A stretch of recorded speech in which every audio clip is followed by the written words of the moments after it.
Focus of this video is going to be on creating helixes. Helixes are a fairly common shape in reality. However, they would be very difficult to draw without some special tool within SolidWorks.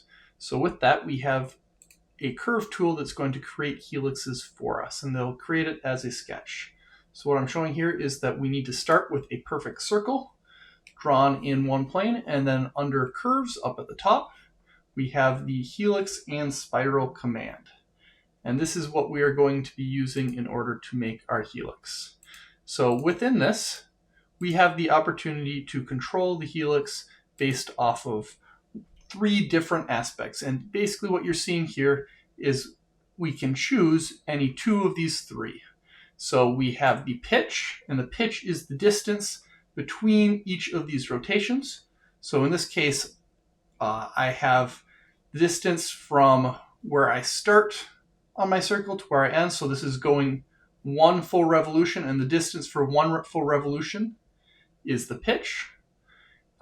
If I were to talk about the overall number of revolutions, well, in this case, I'm going one full revolution. I start and end at the same place on my circle, if I were to flatten this to 2D. And then my height is just my overall height. So currently, all of these things are the same. Let's go ahead and change them. So I'm going to eventually here get to height and revolutions, because it's kind of the easiest ones to think about. And I'm going to go ahead and set my height to 6 inches and my revolution to 6 revolutions. So this means I have a pitch of 1 inch. So I'm going up 1 inch per revolution. And if I actually go in and I show this, I've created a little bit of a block just for viewing.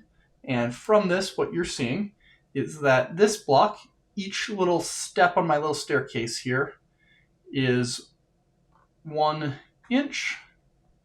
And we're seeing that every inch, we are going one full revolution. This hopefully is fairly clear that each of these locations is right on top of each other as far as the circle is concerned.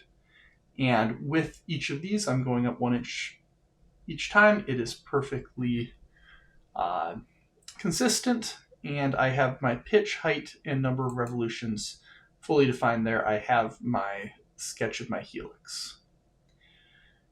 Okay, now the other thing that we have to keep track of here is where we want our revolutions to start. So in this case, I created a little bit of a steering wheel down here just to kind of show off what's going on. As we can currently see, we have our our helix is starting right here. If we set it to 0 degrees, we've now rotated it. It was originally 180, now it is 90, and then I believe I'm doing 45, and you can see it's moving to each of these different locations for where it's going to start. So those are kind of the base commands for our helix.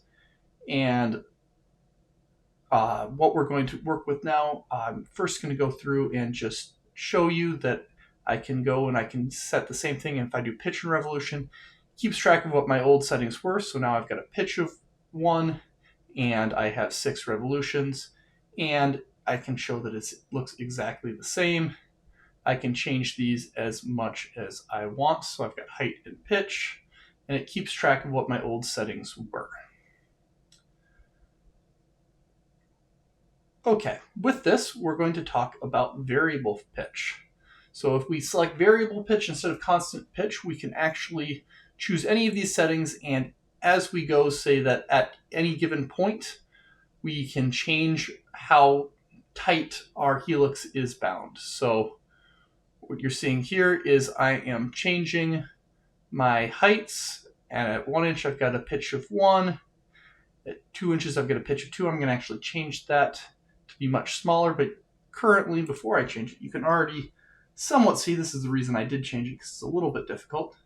So I've got a much smaller gap here than I have here. I've doubled the distance I'm going from one step to the next, just in order to show this variability. And I didn't like it with 2 because I thought it was a little bit difficult to see. So I went in and made this some very small number in order to show off. Now, it's very clear that these guys here are much closer together than these guys down here. So that is variable pitch within our helix command.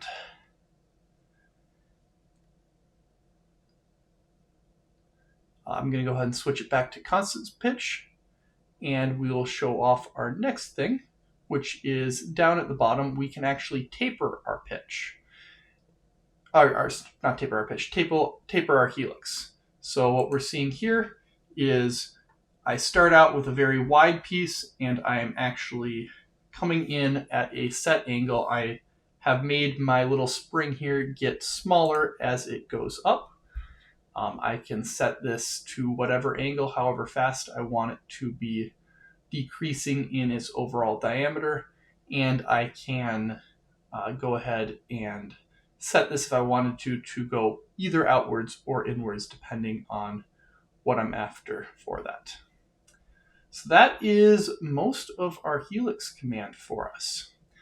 Now with this, one thing we want to talk about is actually using this. So a lot of the times what we're going to be using this for is we're going to have some form of sweep. Easiest way to do this if we're talking about springs is you normally want a circular profile, so we just use our base circular profile sweep. However, if we wanted some other profile, we can do this. And just because I know that planes and reference geometry is not something a lot of you guys are fans of, we're going to show how we can actually get a plane that is going to be perpendicular to this overall spiral.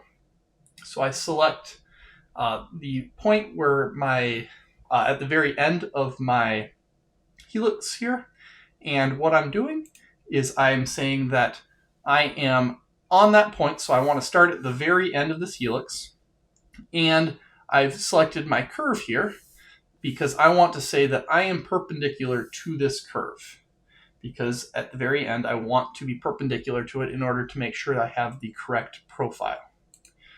So I can then create my plane here, and I can sketch on my plane. I can pull that same point into my sketch so that I know that I'm sketching at exactly the same point, and I can use this to add a profile to whatever I am trying to sweep here.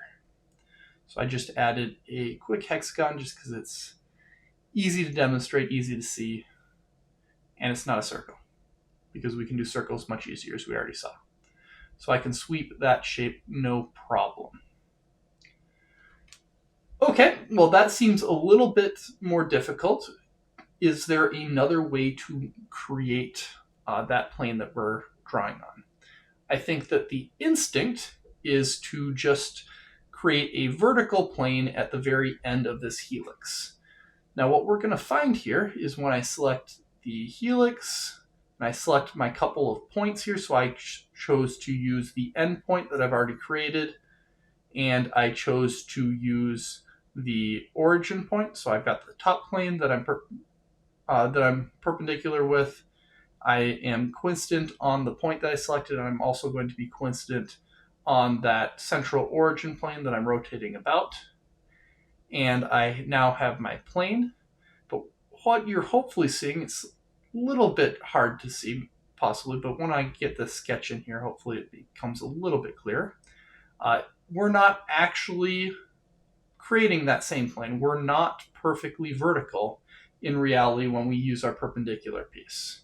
So yes, this is going to end up working, but you can see that it is not perfectly perpendicular, meaning that our cross section, if we use this method to sweep it, is not going to be the same as we go all the way through our piece. We actually have a slightly different shape cross section. We're just cutting it at a diagonal at the end, which is probably not how your real piece is being made. You're probably taking something and you're extruding it, and then you are going ahead and bending it, meaning that the true cross section of this piece should be that hexagon that you are extruding, not this angled hexagon that we create in this method.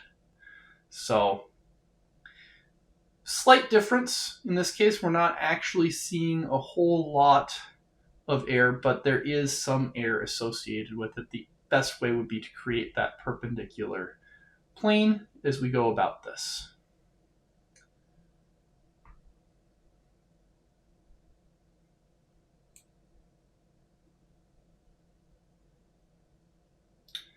Last thing that I want to show here is previously I started with a perfect circle, and I just want to show that we can't really use any other shapes. I went and grabbed the closest shape to it. I selected a oval here, and you can see that no, in fact, we cannot actually run the helix spiral tool on anything other than a perfect circle.